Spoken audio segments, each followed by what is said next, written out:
ॐ अज्ञानतिमिरान्धस्य ज्ञानाञ्जनशलाकया चक्षुरुन्मिलितं येन तस्मै श्रीगुरवे नमः। वन्देऽहं श्रीगुरो श्रीयुत्पदकमलं श्रीगुरून् वैष्णवांश्च श्रीरूपं साग्रजातं सहगण रघुनाथान्वितं तं सजीवम् साद्वैतं सावधूतं परिजनसहितं कृष्ण चैतन्यदेवं श्रीराधा कृष्णपादान् सहगण ललिता श्रीविशाखान्वितांश्च यत्पादपद्मनखचन्द्रमणिच्छटाया विस्फूर्जितं किमपि गोपवधूष्वदर्शी पूर्णानुराग रससागर सारमूर्ति साराधिका मयि कदापि कृपां करोतु। हरे कृष्णा। सर्वप्रथम मैं अपने गुरुपाद पद्म ओम विष्णुपाद अष्टोत्तर शत श्री श्रीमद् भक्तिवेदांत माधव गोस्वामी महाराज के चरण कमलों में अनंत कोटि दंडवत प्रणाम ज्ञापन करता हूं। श्री नरोत्तम दास ठाकुर महाशय के द्वारा रचित श्री श्री प्रेम भक्ति चंद्रिका का हम लोग श्रवण कर रहे हैं। रागानुगा भक्त किस प्रकार भगवान का चिंतन करता है, उसकी क्या विषय वस्तु है, उसके विषय में भगवान के रूप का वर्णन कर रहे हैं ठाकुर महाशय। 4 त्रिपदियों के माध्यम से 62, 63, 64 और 65 हम लोग 62, 63 त्रिपदियां श्रवण कराए हैं। 63वीं त्रिपदी में बताया कि भगवान किस प्रकार से उनका जो श्री अंग है वो कस्तूरी, चंदन और कुमकुम के लेप से लिपायमान है।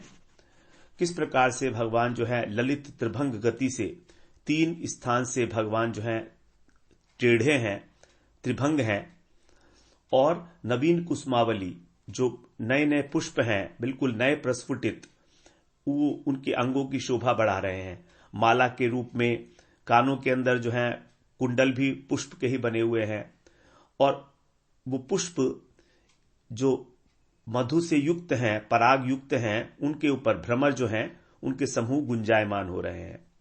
इस प्रकार जो है 3 प्रकार से भगवान की शोभा का 63वें त्रिपदी में वर्णन किया। अब यहां पर भगवान के मधुर हास्य का वर्णन कर रहे हैं। 64वीं त्रिपदी में कह रहे हैं, ईशत मधुर स्मित वैद गधि लीलामृत लुभधल ब्रज वधुवृंद चरण कमल पर मणिमय नूपुर नखमणि जेनो बालचंद्र। भगवान का जो ईशित हास्य है, मुखारविंद के ऊपर जो उनका मंद मंद हास्य है, स्मित है, वो कैसा है? ब्रज की रमणियों को लुभाने वाला, मंद मंद मुस्कुरा रहे हैं। और लीला वैदग्धि, वैदगधि लीलामृत, तो जो लीला वैदग्धि है, जो चतुरता है उनकी लीलाओं में, जो निपुणता है, जो कुशलता है, उसका अमृत बरसा रहे हैं।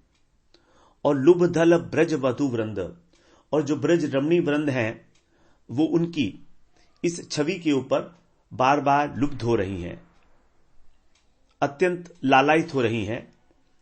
चरण कमल पर, उनके जो चरण कमल हैं उन पर मणिमय नूपुर, जो मणिमय नूपुर हैं वे विराजमान हैं। और नखमणि जेनो बालचंद्र, और उनके जो चरण नख हैं, उनकी जो मणियां हैं वे कैसी हैं? बालचंद्र की भांति। बालचंद्र मतलब जो अभी नया नया चंद्रमा है, द्वितीया का चंद्रमा, तो द्वितीया के चंद्र की छवि की भांति जो उनके चंद्र नख मणियां हैं वो शोभायमान हो रही हैं। तो यहां पर भगवान की 3 जो है का वर्णन किया, 3 विशेषताओं का। उनका मृदु मधुर हास्य, उनका विदग्धतापूर्ण लीलामृत, और उनकी नूपुर और चंद्र नख मणियों की शोभा। 3 प्रकार। भगवान क्या है? रसो वै सह। भगवान श्रुतियों में कहा गया भगवान रस रूप हैं। सर्वेशाम भूतानाम मधु, अर्थात भगवान को जितने भी भूतानाम, जितने भी प्राणी हैं, उन सब के लिए भगवान अत्यंत मधुमय है, रसमय है। तो भगवान को हम किस प्रकार से रसमय और मधुमय रूप में अनुभव करें, किस प्रकार से, उसी के लिए हमको ब्रज धाम का, ब्रज लीला का, ब्रज रस का आश्रय लेना होगा। तो ब्रज भाव को जो प्राप्त करके इस ब्रज रस का आस्वादन करते हैं, वही भगवान के इस रसमय और मधुमय रूप का अनुभव कर सकते हैं। और इस विषय में हमको कौन बताएगा? जो रसिक महानुभाव हैं, जो भगवान की रसमयी उपासना करते हैं, वे ही हमारे जो हैं आदर्श हैं। वही हमको ये बताएंगे कि भगवान किस प्रकार से, भगवान का जो मधुमय रूप है, जो रसमय रूप है, उसका आस्वादन किस प्रकार से किया जा सकता है। तो ब्रज के अंदर ही भगवान की माधुर्य का निरंतर समुद्र उद्वेलित होता रहता है, निरंतर प्रवाह वर्तमान है। तो इस माधुरी का आस्वादन करने से ही, इसका अनुभव करने से ही हमारे हृदय में जो विषयों से अत्यंत आक्रांत है, काम, क्रोध, लोभ, मोह इत्यादि मल, विक्षेप, आवरण इत्यादि दोषों से भरा हुआ है, मलिन चित्त है, वो ऐसा चित्त भी परम पवित्रता को प्राप्त हो जाता है। इसी लीलाओं के चिंतन से, भगवान के नाम के चिंतन से, रूप के चिंतन से, लीलाओं के चिंतन से ही हमारा हृदय पवित्र होता है और उसमें सब प्रकार की कामनाओं का अंत हो जाता है। तो हमारा हृदय जो अभी बिल्कुल एक रेगिस्तान की भांति शुष्क है, उसके अंदर भी जो प्रेम भक्ति है, प्रेम भक्ति की अक्षुष्ण धारा है, मंदाकिनी के रूप में प्रवाहित होती रहती है निरंतर। ये तभी होता है जब हम किसी रसिक महानुभाव के द्वारा जो अनुभव की गई भगवान का प्रेममय स्वरूप है, उसका आस्वादन करते हैं उनके ग्रंथों के माध्यम से, जो कि हम यहां पर प्रेम भक्ति चंद्रिका का श्रवण कर रहे हैं। जो कुछ भी यहां पर कहा जा रहा है वो सब ठाकुर महाशय के अनुभव पर आधारित है, क्योंकि इस माधुर्य का आस्वादन केवल अनुगत्य में ही हो सकता है। जिन्होंने यह आस्वादन किया है वही इस विषय में प्रमाण है।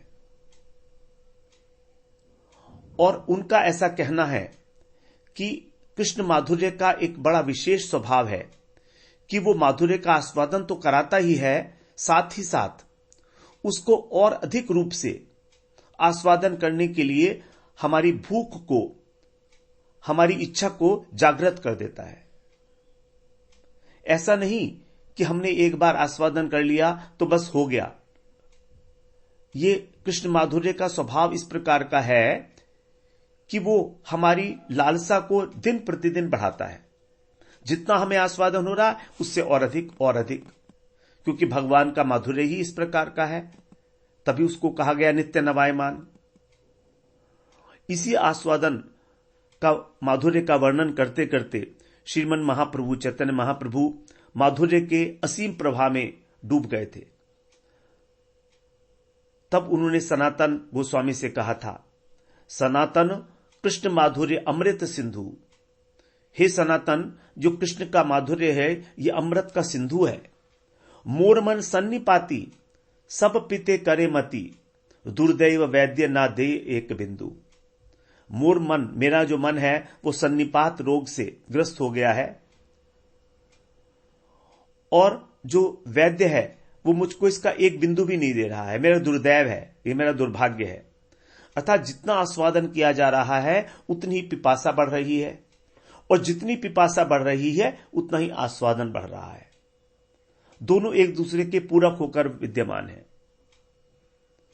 संसार के रस आस्वादन की भांति नहीं है कि एक बार हमने यदि कोई स्वादिष्ट वस्तु खा ली, उसका आस्वादन कर लिया, तो फिर हमारी जो है उससे निवृत्ति हो जाती है, उसमें रुचि नष्ट हो जाती है, खत्म हो जाती है। चाहे किसी भी विषय भोग को ले लो, उसकी भी एक सीमा है। उसके बाद वही विषय हमको विष तुल्य लगने लगते हैं। जो पहले हमको सुख दे रहे थे वही हमें दुख देने लगते हैं। ये संसार के विषयों का स्वभाव है, लेकिन कृष्ण के माधुर्य का स्वभाव इसका विपरीत है। वो हमारी लालसा को और अधिक रूप से वर्धन करता रहता है निरंतर। तो ठाकुर महाशय ने पहले यहां पर वर्णन किया कृष्ण के मंद हास्य का और उनकी विदग्धतापूर्ण जो लीला का अमृत है उसकी माधुरी का। ईशित मधुर हास्य वैद गधि लीलामृत, ये जो हास्य है भगवान का और भगवान की जो विदग्धता है, विदग्धता मतलब केली परायणता, भगवान गोपियों के साथ किस प्रकार की क्रीड़ा करते हैं, रसिक की भांति जो उनकी भाव भंगिमाएं हैं, जो उनकी मधुरिमाएं हैं, ये दोनों ही ब्रज किशोरियों को, ब्रज वधुओं को प्रलुब्ध कर लेती हैं। रूप गोस्वामी पाद ने भगवान के जो मधुर हास्य है उसका प्रभाव बताया है। कहते हैं कि हे माधव, जो शरणागत हैं आपके, उनके हृदय का अंधकार करने वाला है ये आपका जो मधुर हास्य है। ब्रज रमणियों की अनंग का वर्धन करने वाला है आपका हास्य। सुधा सिंधु के माधुर्य का भी हरण करने वाला है आपका हास्य। और चंद्रकांति मणि की भांति आपका ये जो हास्य है ये हमको अत्यंत आनंद प्रदान कर रहा है। तो इस भगवान के हास्य के ऊपर तो ब्रज सुंदरियों ने अपनी लुब्धता का स्पष्ट रूप से वर्णन किया है। श्रीमद् भागवत में गोपियां कह रही हैं, जब भगवान जो है अंतर्धान हो गए थे, अंतर्धान होने से पहले जब भगवान उनके प्रति उपेक्षापूर्ण वचनों का प्रयोग कर रहे थे, जब सब कुछ गोपियां छोड़कर भगवान का वेणुनाद सुनकर जंगल में आ गई थी, वन में, तब भगवान ने जब उनकी उपेक्षा की थी, तब उस समय गोपियां उनसे प्रार्थना कर रही हैं। प्रणय गीत में कहती हैं, सिंचांगन स्वधरामृत पूरकेण हासावलोक कलगीतज हृच्छयाग्निम नोचेद्वयं विरह जाग्नियुपयुक्त देहा ध्यानेन याम पदयो पदवीं सखेते। यहां पर गोपियां जो हैं कह रही हैं, हे प्राण बल्लभ, हे अंग, अंग का मतलब अत्यंत प्यारे,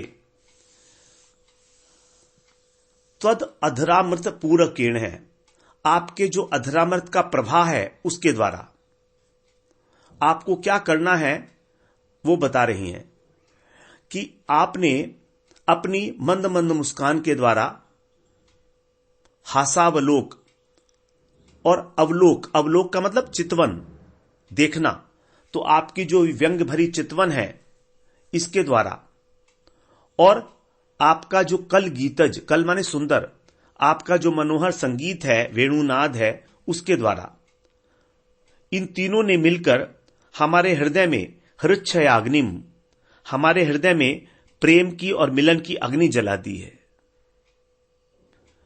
तो हमारे हृदय में आपके प्रति जो अग्नि जली है, हृदय में जो शयन करने वाला हमारा जो काम है आपके प्रति, उसको आपने प्रदीप्त कर दिया है।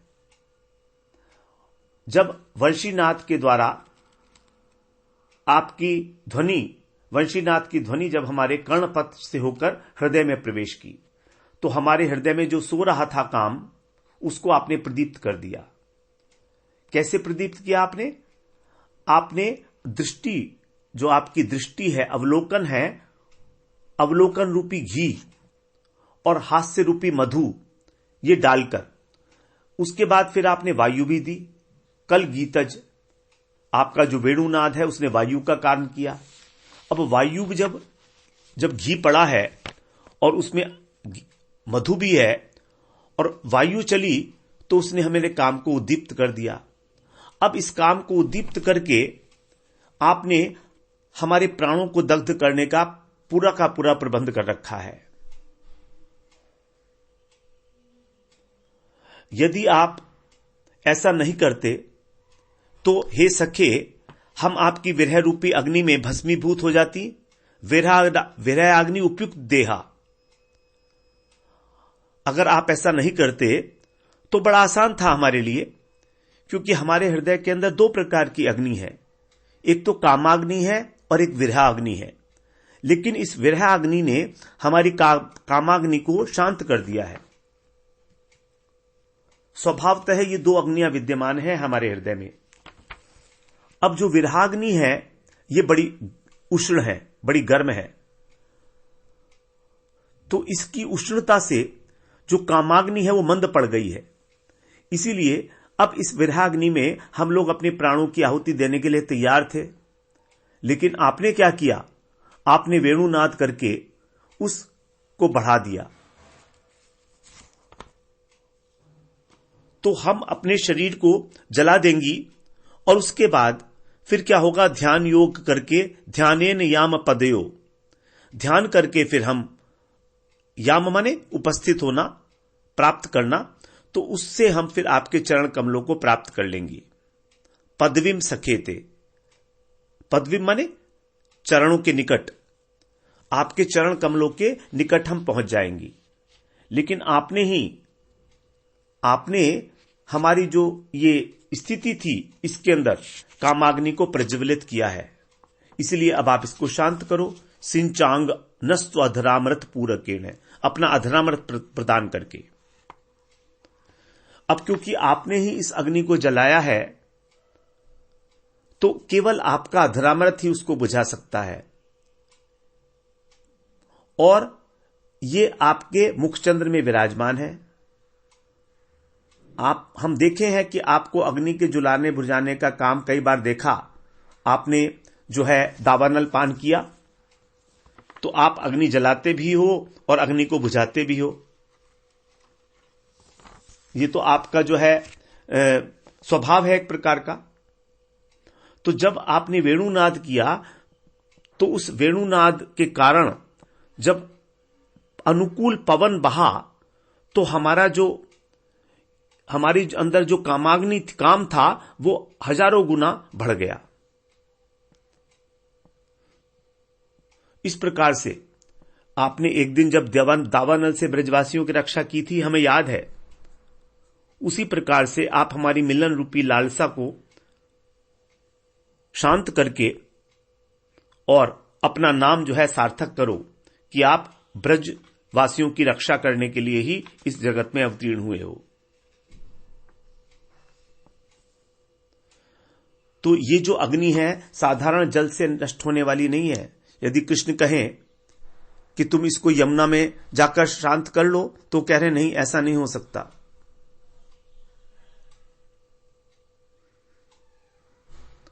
तो ये जो आपका अधरामृत है, अधरामृत, ये इस जगत का अमृत नहीं है। धरामृत का मतलब इस जगत का अमृत। धरामृत से हमको स्वर्ग का अमृत भी लेना होगा। लेकिन ये जो आपका अधरामृत है ये अधरामृत है, अर्थात उस वैकुंठ लोक का, गोलोक का अमृत है। तो इस गोलोक के अमृत के द्वारा ही हमारी जो कामाग्नि है वो नष्ट हो सकती है, और किसी अमृत से इस प्रकार की अग्नि शांत नहीं होगी। यदि स्वर्ग का सारा अमृत भी इसको लगा दिया जाए तो इस अग्नि को बुझा नहीं सकता है,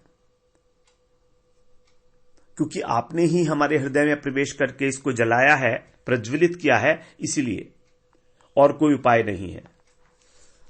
तो यहां पर भगवान का जो हास है, मंद हास है, उसको कहा गया वो घृत की भांति है। भगवान का जो हास्य है वो ईंधन की तरह से काम कर रहा है। उसके आगे फिर 38वें श्लोक में भी इसी प्रकार की बात कहती हैं। तन्नः प्रसीद व्रजिनार्दन त्यंघ्रिमूलम प्राप्ता विसृज्य वससि त्वदुपासनाशा त्वत्सुंदरे स्मित निरीक्षण तीव्र काम तप्तात्मनाम पुरुषु भूषण देहि दास्यम। अर्थात हे सभी के दुख को हरण करने वाले, हम लोगों ने सब ग्रह इत्यादि को त्याग दिया और आपके चरण प्रांत में हम उपस्थित हो गई हैं। वृजन अर्दन, वृजन का मतलब होता है दुख, तो दुखों को दूर करने वाले, अर्दन करने वाले, वसती हमारे जो घर थे हमने उसको छोड़कर, विसृज्य ते माने तुम्हारे, अंघ्रि मूलम तुम्हारे जो चरण कमल हैं उनको पाकर, तदुपासनाशा आपकी उपासना करने की आशा से युक्त होकर हम यहां आई हैं। इसीलिए नौ प्रसिद्ध है, हमारे प्रति आप प्रसन्न हो जाओ, क्योंकि आप कौन हो? पुरुष भूषण, आप पुरुषों के भूषण हो और आपका जो त्वत सुंदर स्मित निरीक्षण तीव्र काम, आपका जो सुंदर हास्य है, स्मित माने मंद मंद हास्य, और निरीक्षण माने आपका जो कटाक्ष है, भ्रूभंगी, उसके द्वारा हमारा जो हृदय है वो काम से अत्यंत संतप्त हो चुका है, तप्त हो रहा है, जल रहा है। इसलिए दास्यम विदेही, आप हमको अपना दास्य पद जो है वो प्रदान करो, अर्थात हमें अपनी दासी के रूप में अवसर देकर हमारी सेवा को ग्रहण करो। हम अपने घर को, अपने कुटुंब को छोड़कर आपके पास आई हैं केवल दास्य की भावना से ही। आप हमको दासी पद हमें प्रदान करो। तो हमने अपनी बस्ती को, अपने घर को छोड़ा है, इसीलिए छोड़ा है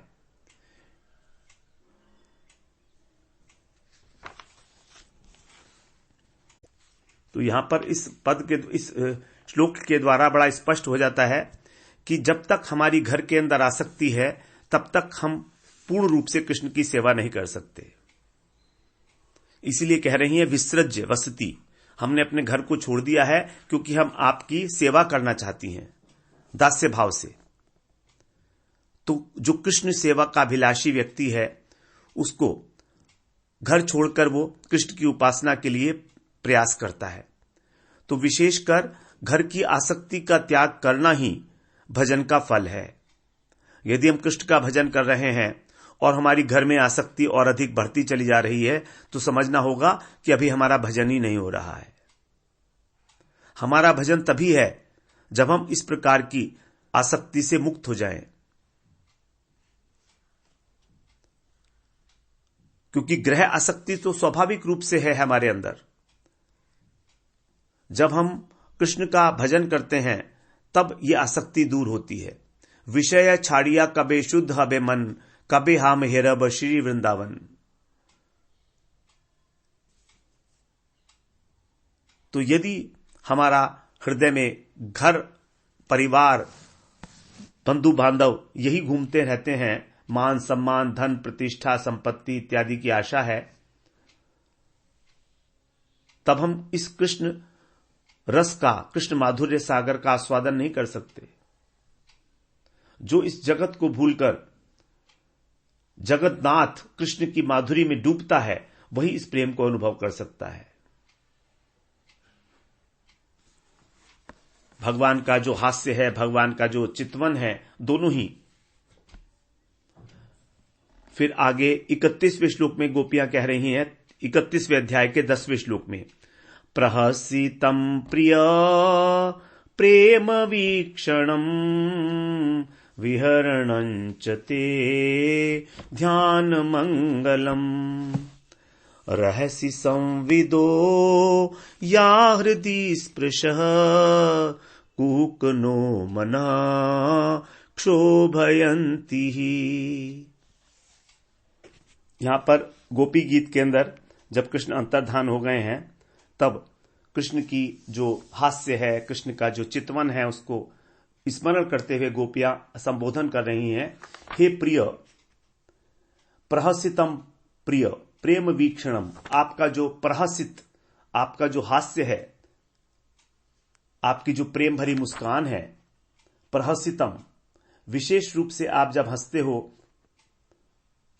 हमारा दर्शन करके उल्लास के साथ, ऐसा प्रहसितम, प्रेम वीक्षणम, और ईक्षण, आपका जो प्रेममय अवलोकन है, कटाक्ष है, उसको देखकर, तीसरी बात विहरणंच ते, और आपने हमारे साथ जो लीला विहार किया है, आपने हमारे साथ जो लीला विहार किया है, मिलन है हमारा, और रहस्य संविदम, और निर्जन स्थान पर आपने हमारे साथ जो परिहास किया है वो, या हृदय स्पर्श, हमारे हृदय को स्पर्श कर रहा है, बड़ा स्पर्शी है, हृदय स्पर्शी है।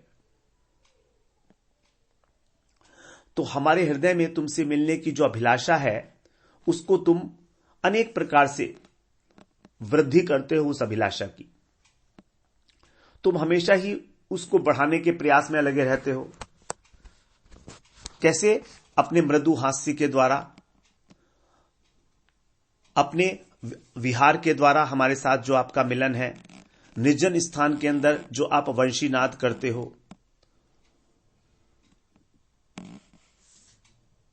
और आपका जो कटाक्ष है, जिस प्रकार से आप हमें देखते हो, आपका जो प्रेमपूर्ण अवलोकन है, ये सब बड़ा हृदय स्पर्शी है। और इस समय अब हम तुमको नहीं देख पा रही हैं तो उसका हमें स्मरण हो रहा है, ये हमारे लिए बड़ा कष्टकारी है। क्षोभयंती ही, हमारे मन को इसने क्षुब्ध कर दिया है। हम क्या करें? दोष तो इसमें तुम्हारा ही है। इन विषयों का हम जब ध्यान करती हैं तो हम थोड़ी देर के लिए तो हमें बड़ा अच्छा लगता है, सुख प्रदान करती हैं बातें। आप हमसे किस प्रकार मिलते थे, किस प्रकार बोलते थे, किस प्रकार देखते थे, लेकिन दूसरे क्षण हमें बड़ा महान दुख होता है। इसीलिए आपको कह रही हूं कपटी, कुहक। कुहक का मतलब है कपटी हो आप। जैसे कपटी व्यक्ति होता है तो वो क्या करता है? वो क्या करता है कि कुछ ऐसा चीज दे देता है खाने के लिए जो उस समय तो बड़ा सुख देते हैं, जैसे पकौड़ा इत्यादि होता है मिर्च वाला, उस समय तो बड़ा अच्छा लगता है, लेकिन बाद में वो बड़ा कष्टकारक हो जाता है। जब हम चाट पकौड़ी खाते हैं, गोलगप्पे खाते हैं, तो शुरू शुरू में तो बड़ा अच्छा लगता है, लेकिन बाद में बड़ा कष्टकारी होता है वो। इसीलिए इसी प्रकार से आपके द्वारा हमारे साथ जो चेष्टाएं की गई, विलासपूर्ण चेष्टाएं की गई, वो तत्कालिक सुखप्रद तो थी, लेकिन परिणाम में बड़ी दुखदायक है। और उसके अंदर जो विशेष रूप से आपका मंद मंद हास्य, आपकी कटाक्ष, प्रेमपूर्ण कटाक्ष, और आपका रहस्य संवेदन, एकांत के अंदर हमसे जो परिहास करना, आपकी वाणी, आपकी वचन भंगी, ये सब हमको अत्यंत उद्वेलित कर रही है हमारे मन को। तो कहने का तात्पर्य है कि किस प्रकार से कृष्ण का मधुर हास्य, कृष्ण की लीला की वैदग्धि से ब्रजवधु जो है अत्यंत लुब्ध हो चुकी हैं, मोहित हो चुकी हैं। उनको और कुछ सूझता ही नहीं है। जो भी कृष्ण का क्षण मात्र भी, स्वप्न में भी यदि उनकी स्फूर्ति हो जाती है यदि किसी को, तो उसके लिए सब कुछ नष्ट हो जाता है, कुछ रहता नहीं है उसके लिए।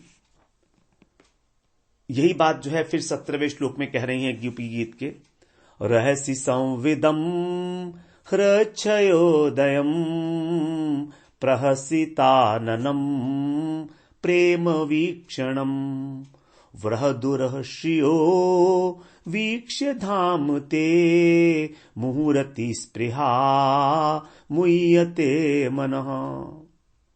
आपसे जो मिलने की स्पृहा है, कामना है, उसके कारण हमारा मन बड़ा मोहित हो रहा है, मोहग्रस्त हो रहा है। और ये जो कामना है, ये अतिशय कामना क्यों हुई, इसका कारण बता रही है रहस्य संविदम। एकांत में आपके साथ जो वार्तालाप हुआ, प्रहसिताननम, आपके जो मुख, आपका जो मधुर भाव है, किस प्रकार से आप मधुर मधुर हंसते हो, और प्रेम वीक्षणम, प्रेम पूर्वक ईक्षण करते हो। तो जो बात यहां पर इस 10वें श्लोक में बताई, बिल्कुल वही बात 17वें श्लोक में बताई है 31वें अध्याय के। यहां पर भी प्रहसितम है, यहां पर भी प्रहसितम है, यहां भी प्रेम वीक्षणम है, वहां भी प्रेम वीक्षणम है, और यहां भी रहस्य संविदो है, वहां रहस्य संविदम। तीनों अहरच्छोयदयम, हृदय के अंदर जो हमारा काम सोया हुआ था उसको जगा दिया है। उदयम, उदय का मतलब जागृत हो गया। तो कृष्ण की जो 5 प्रकार की मोहिनी क्रियाएं हैं वो 5 बाणों की भांति गोपियों के नेत्रों के माध्यम से उनके हृदय में प्रवेश करती हैं और उनका हृदय जो है दग्ध हो जाता है, जलने लगता है।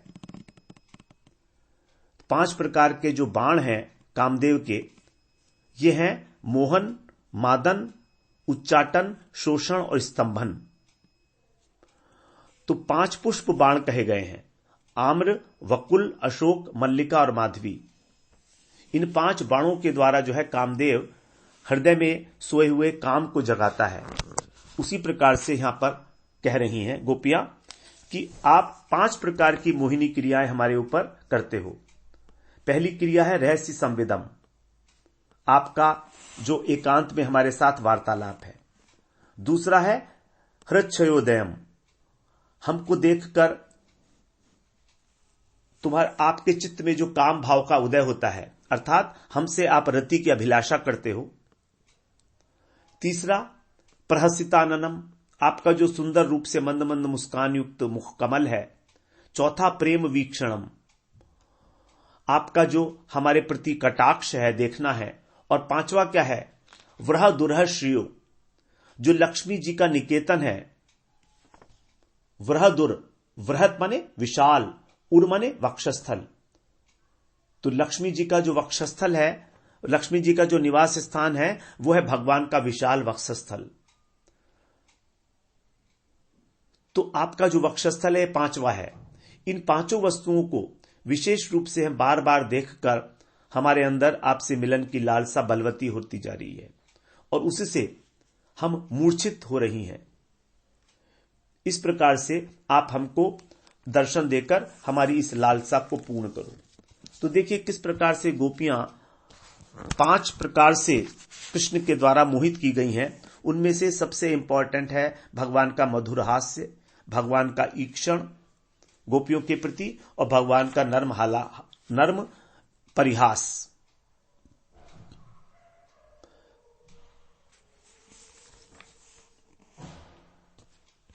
अब इस त्रिपदी के उत्तरार्ध में कह रहे हैं ठाकुर महाशय, चरण कमल पर मणिमय नूपुर। नूपुर के विषय में हम लोग पहले श्रवण कराए हैं। नूपुर की जो ध्वनि है किस प्रकार से हृदय को उद्वेलित करती है। तो चरण कमल के ऊपर नूपुर विराजमान है, मणिमय नूपुर है। और नखमणि, जो चंद्र जो चरण कमल हैं, उनकी जो नख हैं, उंगलियों के जो नख की मणि, नख क्या है, नख चंद्र है। कैसे है, बाल चंद्र की भांति, अत्यंत दैदीप्यमान। तो यहां पर चरणों की उपमा कमल से की गई है। चरणों की उपमा यहां पर कमल से की गई है। कमल के जो गुण हैं वो सभी भगवान के चरणों में विद्यमान है। भगवान के चरण कमल के विषय में बताया गया है कि जिनकी जो रक्त वर्ण की स्निग्ध उंगलियां हैं, जिनके चरण कमलों में विराजमान हैं, और भक्तों की जो श्रद्धा है वही मधु है। जो नख हैं भगवान के, जिनकी प्रभा, जिनसे जो ज्योति निकल रही है, वही एक प्रकार से जाल है। और जो कुमकुम चूर्ण है वे पराग है जिनका। ऐसे चरण पदम जो है भगवान, चरण कमल जो है भगवान के, वे कृष्ण के चरण कमल वही हमारी रक्षा करें। यही बात कर्णामृत में कही गई है। मणिनूपुरवाचालम वंदे तच्चरणम विभो ललितानि यदीयानि लक्ष्माणि व्रजवीथिषु।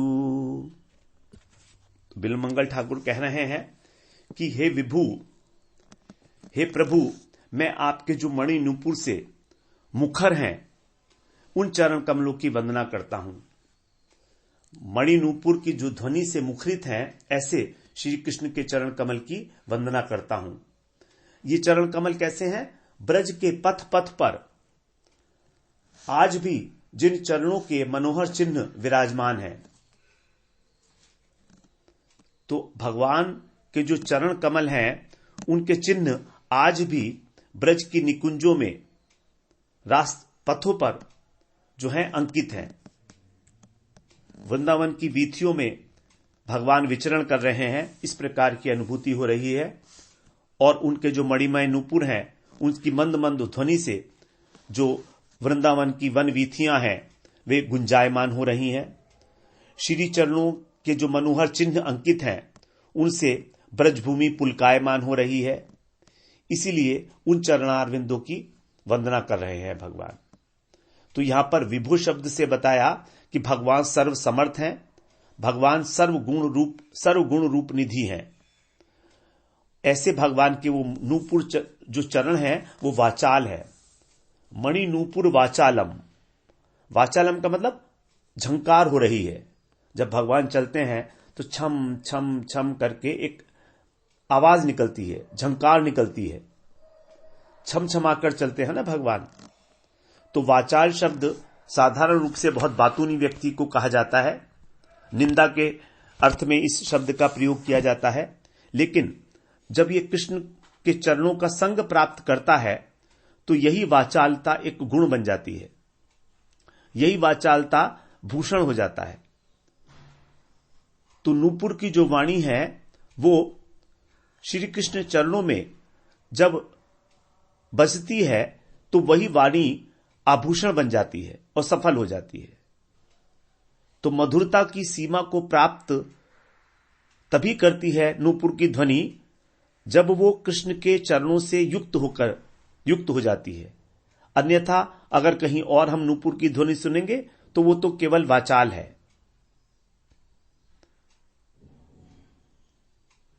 भगवान के जो नूपुर हैं उनकी ध्वनि इसी प्रकार की है। ये जो नूपुर की ध्वनि है यही जो ओंकार है इसकी जननी है। जब आप ब्रज की वन वीथियों में अपने नूपुर को छमछमाते हुए चलते हो तो हंस हंसनी के जो समूह हैं वो चकित होकर खड़े रह जाते हैं कि कहां से आवाज आ रही है। वे इस प्रकार जो नूपुर की झंकार है उसके साथ अपने अपने कंठ से ध्वनि को मिलाते हैं, बार बार मिलाना चाहते हैं लेकिन मिला नहीं सकते। जो कलहंस होते हैं उनकी ध्वनि बड़ी सुंदर होती है। तो वे अपनी कंठ से आपकी जो नूपुर से ध्वनि निकल रही है उससे मिलान करना चाहते हैं लेकिन मिला नहीं पाते। इसलिए हार के वो क्या करते हैं, आपकी नूपुर ध्वनि को अपना गुरु मानकर उसको प्रणाम करते हैं।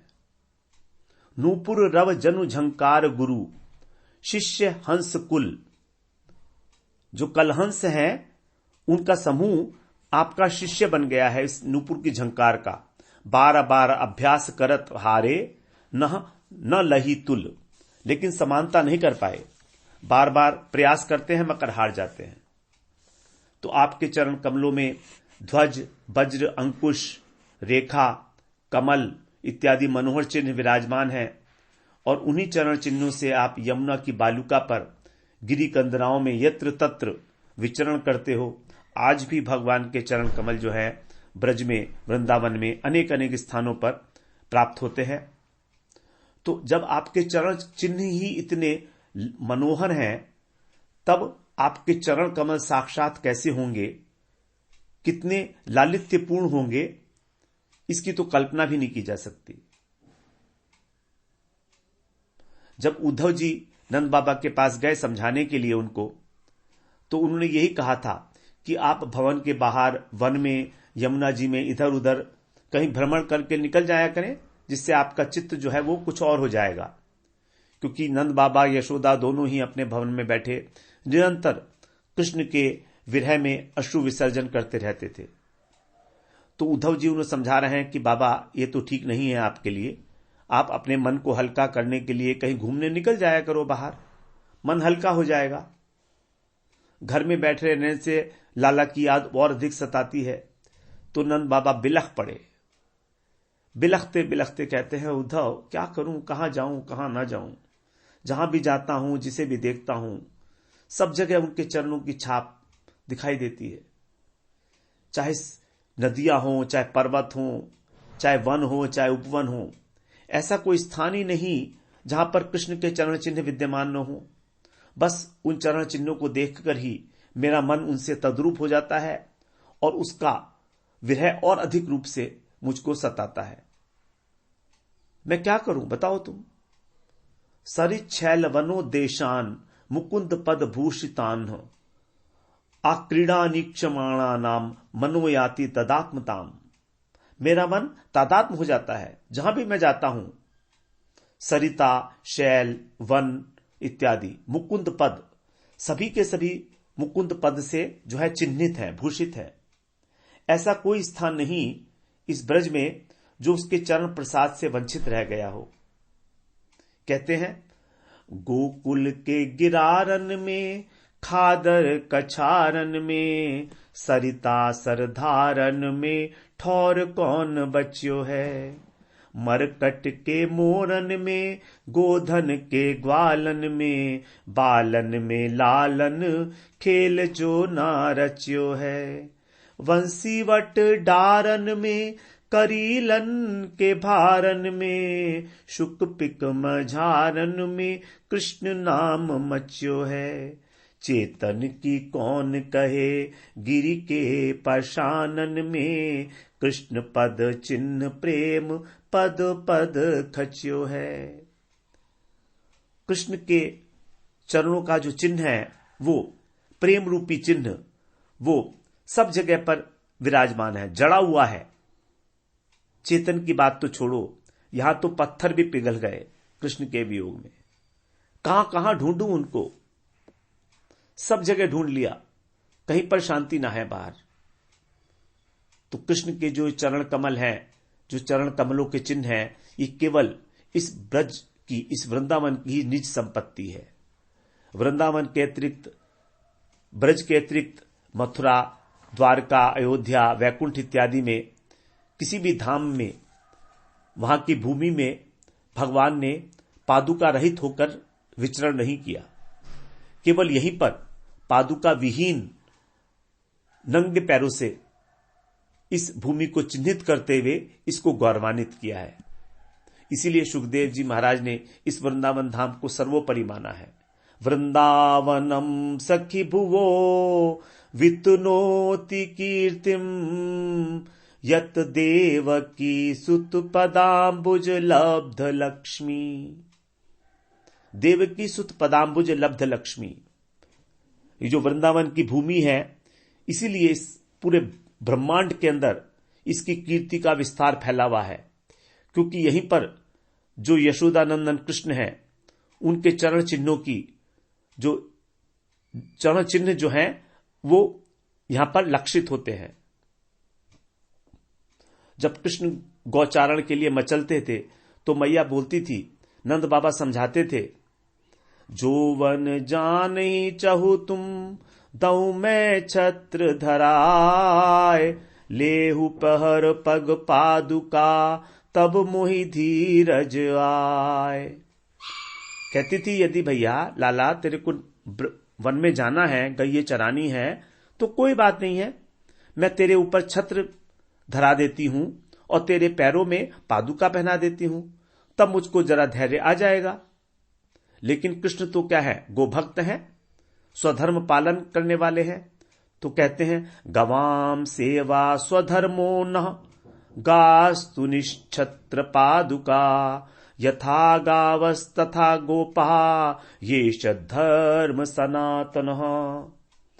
भगवान ने मैया को स्वधर्म आचरण का उपदेश दे दिया, सनातन धर्म का उपदेश दे दिया। कहते हैं कि गावाम सेवा स्वधर्मो, गायों की सेवा तो हमारा स्वधर्म है मैया, और गाय तो किसी प्रकार की छत्र और पादुका को ग्रहण नहीं करती। तो फिर जिस प्रकार गाय है उसी प्रकार जो गोप बालक हैं, उसका पालन करने वाले गोप हैं, वे भी। तो यही एक सनातन धर्म है।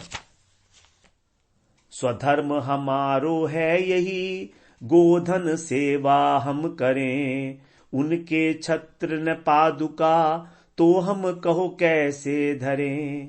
गोधन पीछे गोप है, आगे उन्हीं धराओ, देव उधारे तन फिर तो काहे दास सजाओ। तो हमारा स्वधर्म यही है कि हम गाय की सेवा उसी प्रकार से करें जैसे कि गाय छत्र और पादुका धारण नहीं करती तो हम कैसे धारण कर लेंगे, क्योंकि हम तो उनके पीछे पीछे हैं, वो तो हमारी आजीविका है। तो ऐसे कृष्ण जिनके संकल्प मात्र से अनंत कोटि ब्रह्मांडों की सृष्टि होती है, संहार हो जाता है, वे सर्वांतर्यामी, सभी विश्व को मोहित करने वाले नंगे चरणों से जिस भूमि पर विचरण करते हैं, उस ब्रजभूमि की और उन ब्रजवासियों की महिमा का कौन वर्णन करेगा। जिनकी चरण रज का एक कण के लिए भी अनेक अनेक जन्म जन्मांतरों तक तपस्या करके समाधि लगा के भी योगी प्राप्त नहीं कर सकते, वही ब्रज की गलियों में ग्वाल ग्वालिनों के साथ नंगे पांव खेलता फिरता है। तो इन ब्रजवासियों के सौभाग्य का क्या कहें बात। वंदे तच्चरणम विभो, ऐसे चरण कमलों की मैं वंदना करता हूं। तो यहां पर जो कृष्ण के चरण चिन्ह हैं, वो दक्षिण चरण में उनके 11 चिन्ह बताते हैं और वाम चरण में 8 चिन्ह हैं। दक्षिण चरण के 11 चिन्ह हैं। अंगुष्ठ के मूल में चक्र है, उसके नीचे छत्र है, फिर मध्यमा के मूल में कमल, उसके नीचे ध्वज है, कनिष्ठा के मूल में वज्र है, ईडी के मध्य में अंकुश, अंगुष्ठ पर्व जो है उसमें यव है, अंगुष्ठ और तर्जनी के मध्य में अर्ध चरण तक ऊर्ध्व रेखा विराजमान है। अर्ध चरण के नीचे चारों ओर स्वास्तिक बने हुए हैं, 4 स्वास्तिक हैं। स्वास्तिक के संधि स्थान पर जो है वो जंबू फल है, जामुन 4, और जो है 11वां चिन्ह है स्वास्तिक, मध्य के अंदर जो अष्टकोण है। तो स्वास्तिक के मध्य में अष्टकोण है। इस प्रकार से 11 चिन्ह है। उसी प्रकार से जो बायां चरण है उसमें 8 चिन्ह है। अंगुष्ठ मूल की ओर मुख करके शंख है ऊपर की ओर, नीचे आकाश का बाह्य अंतर्बाह्य मंडल है। फिर तीसरा है डोरी रहित धनुष, प्रत्यंचा रहित है, उसके नीचे गौखुर बना हुआ है, उसके नीचे त्रिकोण है, उसके नीचे चारों ओर कलश रखे हुए हैं। 3 कलश, कहीं पर 4 कलश दिखाते हैं, कहीं 3 कलश भी दिखाए गए हैं। और त्रिकोण के तले में अर्धचंद्र है और उसके नीचे मत्स्य अर्थात मछली है। तो इस प्रकार से कृष्ण के चरणों में 19 चिन्ह है, 11 और 8। इसके विषय में हम लोग जो है इनका क्या क्या महत्व है, क्या सिग्निफिकेंस है, किस प्रकार ये चरण चिन्हों का ध्यान करने से हमारे षट रिपु काम क्रोध लोभ मोह मद मत्सर इत्यादि सब नष्ट हो जाते हैं। अनेक अनेक पर्वतों का जो समूह है, पापों का जो समूह है वो नष्ट हो जाता है। वो हम लोग एक विशेष चरण चिन्ह की चर्चा में श्रवण कराए हैं पहले। तो यहां पर बता रहे हैं ठाकुर महाशय कि ये तो चरण चिन्ह है। तो ठाकुर महाशय की इच्छा है कि मैं आपके चरण चिन्ह तो प्राप्त नहीं कर सकता, ठीक है, मैं अयोग्य हूं सब प्रकार से उसका, मैं आपके चरण चिन्ह की प्राप्ति नहीं कर सकता क्योंकि मेरी योग्यता नहीं है, मैं अत्यंत पापी हूं।